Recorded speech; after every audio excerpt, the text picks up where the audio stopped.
Alex McCord, and welcome to the Real Deal on thestir.com. Today we are buying a ticket to ride on the Underground Railroad on the Real Housewives of Atlanta. We're discussing Beverly Hills strategy, and from all over the country, whether reality TV is real or fake. First, Atlanta. It's a girls' trip.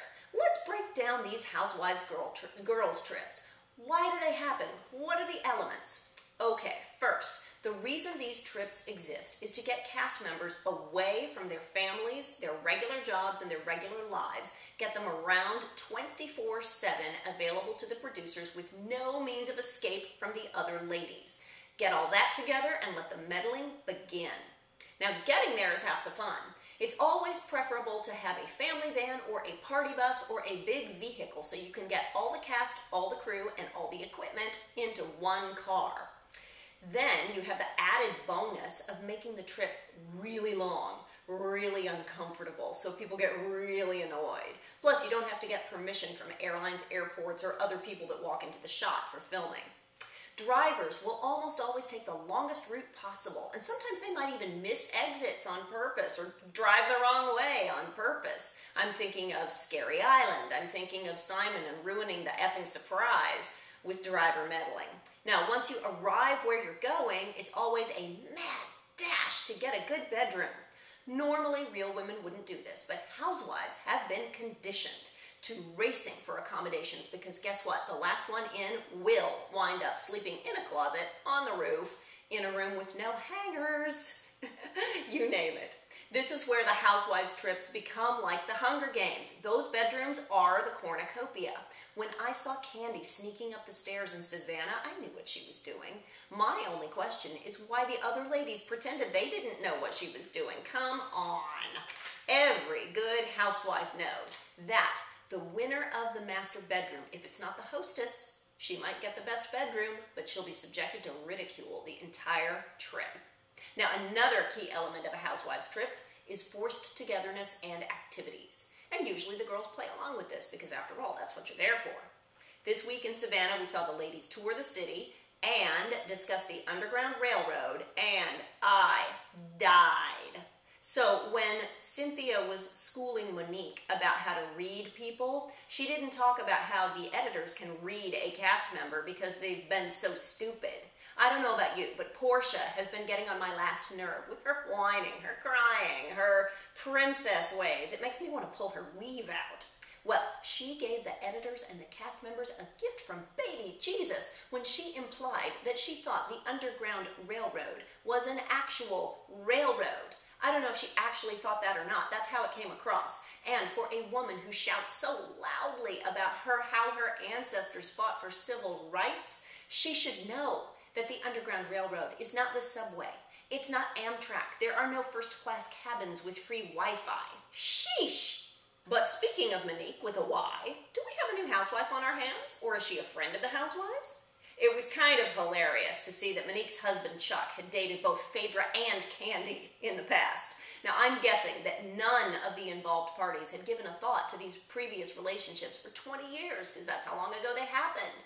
But here's a mistake that Monique and Chuck made. Now, they're brand new, so they don't know how all this works. They should have sat down together and gone over every detail with a fine-tooth comb of Chuck's past with the cast.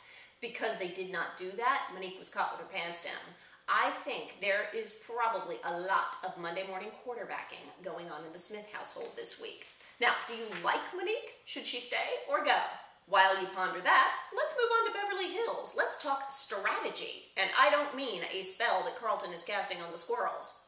We saw a little bit of the old Brandy this week. She got so drunk, she started telling Lisa the truth. After the absolute mess that was dinner, Lisa and Yolanda snuck up on Brandy and Carlton, possibly to make sure they weren't having sex in the bushes, but with the added bonus of Brandy drunkenly weaving up the hill with a bottle of white wine in her hand that she proceeded to chug a lug. Oh, here's another gift from baby Jesus. Let's look at this through Lisa Vanderpump's eyes. You're on a trip.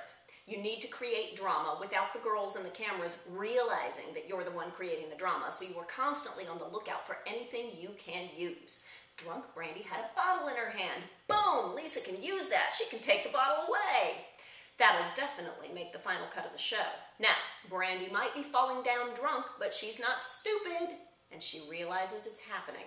She is drunk enough, though, that she breaks character and starts talking to Lisa, not as a friend, but as a breaking the fourth wall behind-the-scenes reality show castmate co-worker. Lisa, you're setting me up. Lisa, you're going to look like the Good Samaritan. Lisa, you're using this against me. It's going to make you look good and me look bad. Well, Brandy is drunk enough that she can't actually continue the fight, so she just gives it up and lets go. Later in this episode, we see it again.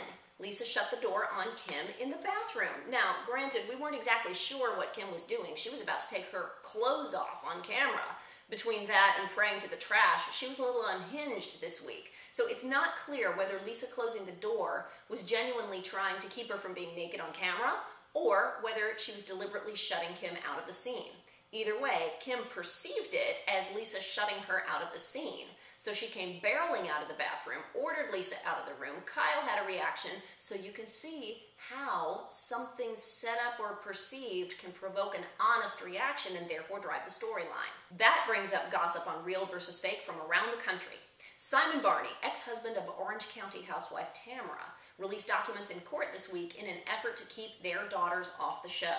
He submitted emails between himself and producers setting up scenes between himself and the children.